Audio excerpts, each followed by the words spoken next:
আমরা একটি টিম আমাদের সাইটের উদ্দেশ্যে রওনা দিয়েছি। লাওসের রাজধানী ভিয়েতনামের পথে। আপনারা দেখতে পাচ্ছেন কত সুন্দর মনোমুগ্ধকর দৃশ্য। এদেশে কোথাও রাস্তার মোড়ে ট্রাফিক নেই। প্রতিটা রাস্তার মোড়ে গাড়িগুলি সুন্দরভাবে সারিবদ্ধভাবে দাঁড়িয়ে পড়ে এবং তাদের নিয়মমাফিক চলাফেরা করে।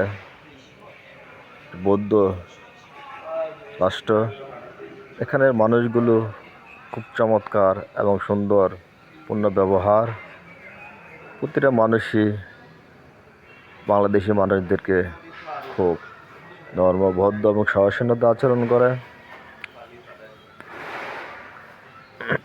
আমাদের সাথে আছেন একজন বাঙালি।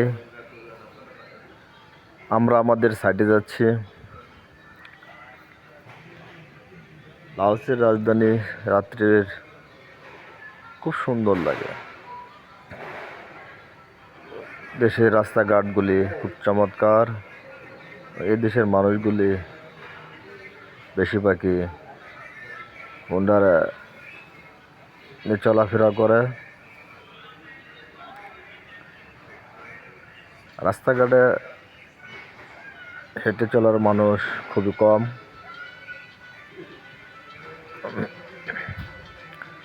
আমরা ভিয়েতনাম থেকে প্রায় 20-30 কিলো দূরে আমাদের সাইট।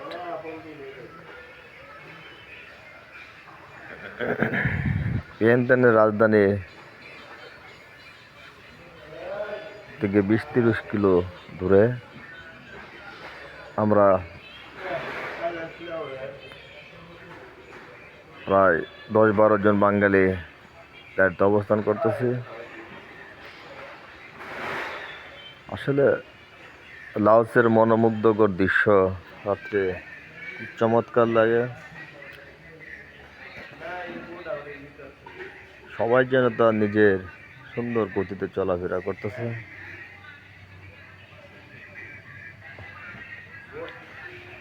আশেপাশে